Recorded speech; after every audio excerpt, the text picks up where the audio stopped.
mapagpalang araw po sa ating lahat mga kaibigan, mga ka-hunter. Yan, nais ko lang pong i-share sa inyo itong aking mga pupulot na 25 centavos. Yan,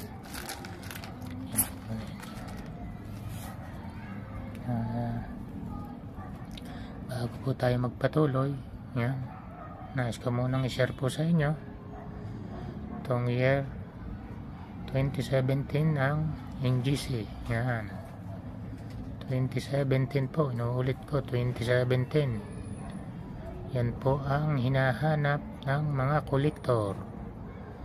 Yan, year 2017 na 25 centavos.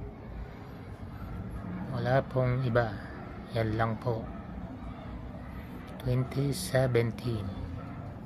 Yan. Tapos ito naman 25 centavos din po, BSP series naman. Yan,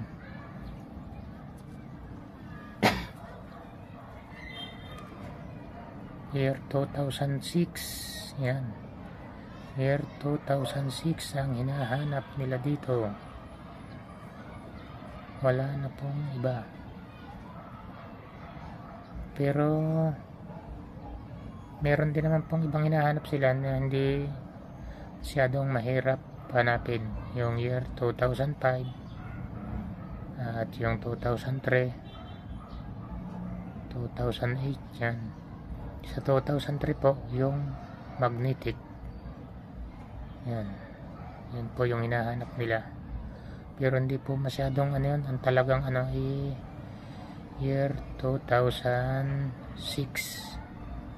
Yan po ang talagang hinahanap sa year sa BSP series ng 25 centavos. Dito 2017 sa NGC natin. Yan, ngayon po tuloy po natin nais kong i-share dito sa mga pera na to. Yan, yan, kasi ito nalulungkot po ako dito eh. Ito po kasi ay napupulot ko lang sa mga kalsada, sa mga gilid-gilid. Yan, nung ako'y napasok mga year 90s. Yan, basta year 90s. Yan, wala kang mapupulot basta na mga ganitong ano, yung 25 centavos, yung hindi pa po yung ganitong 25 centavos. Sa bagay, nung kahit ano, yung 95, yung nagsimula to sa 95 na, yan, yan tayo. Wala ka basta po mapupulot na ganito sa daanan.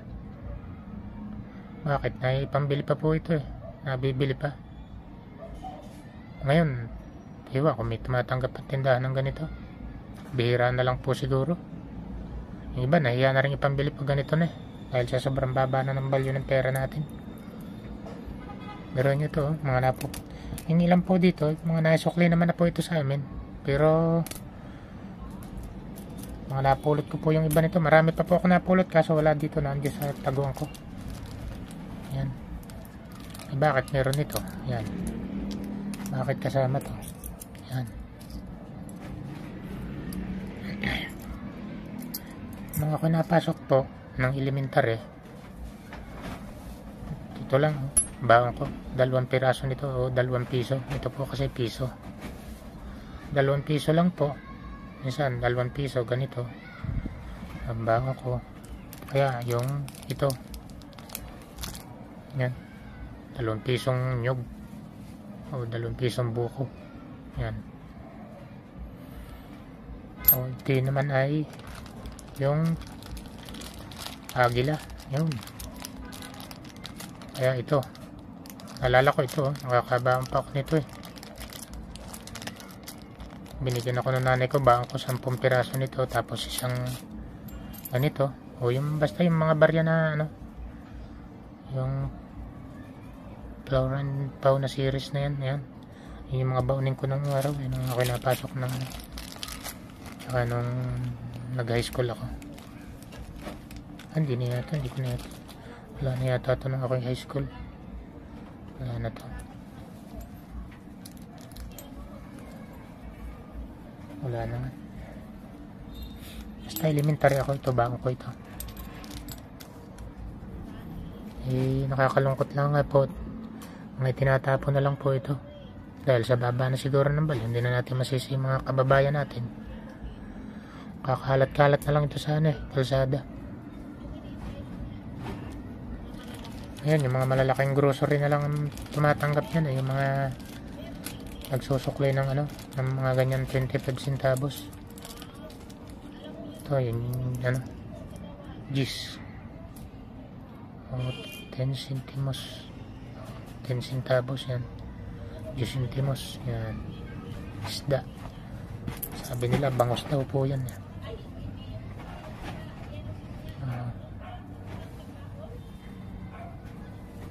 Yan.